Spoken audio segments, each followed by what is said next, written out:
เจ้าสีธาตุ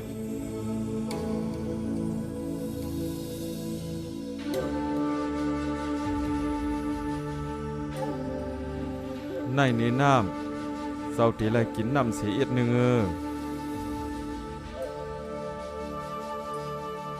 เป็นสังขารสละเฮา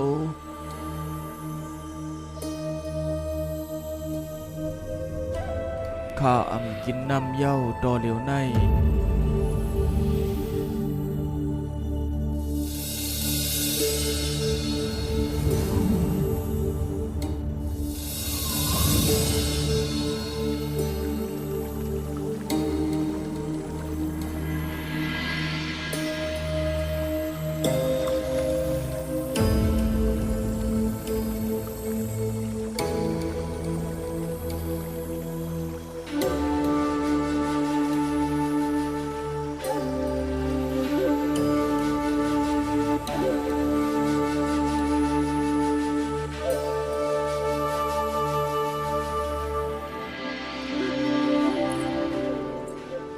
หุ่นหน้ามันเป็นมูนี่เจ้าอันยำปังจืนขาวใส่เนื้อหนำใจห้าใครยินอ้อยก็มันลัดเนี่ยว่ามันจอมกินน้ำมาหลายวันอย่าว่าตายให้ล่ามันเจ้าเกี่ยงกำเจอหือหลานในถึงดีป้อมกินน้ำเจ้าสีธาตุในมันอ่อนนายาวไปซ้ำป้อมคลายาวโอ้มีเผยกางกำตุกราสลิยะเหมือนมันเจ้าไรเทียงยาวเฮาหลูไลอ่อนกันย้อนสู้ให้มันเจ้าเจียวหันตังออกป่วนไว้สีทัดในเตผุยไรพักดูออกป่วนยาวไว้เสียกางกำตุกราสลิยะยาวเสียงเมียดตามันเจ้าเตผดเอาไว้นี้สัตวาตั้งเสียง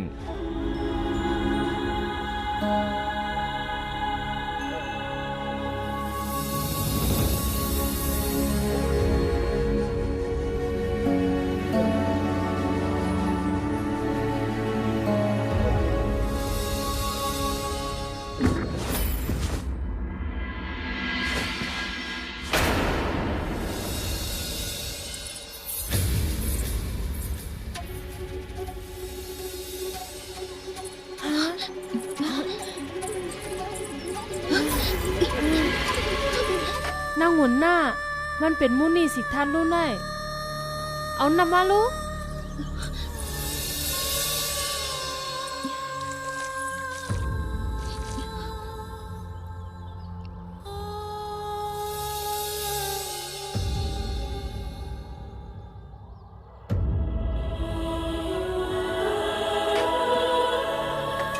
ไว้กะอันไหนมันเป็นตอนตาหลูกพระเจ้าอันไหน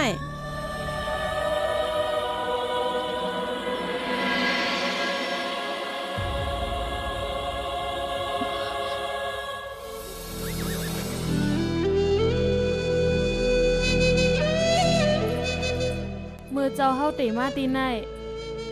นาเจ้าเฮาปังไซลีนาเจ้าเฮาตึกซอกหาสังอยู่เป็นสังเลเจ้าเฮาคาโดใจจึงในล่ะเอาตึกคนสอกหาเสียนดังออกโปนตายเฮล่าซ้ำตึดเขาตึดนำจึงในนะป้อเจ้าเฮาคาโดใจเสตายกว่าซ้ำเตจอยเฮาปนวดไรจึงหือล่ะ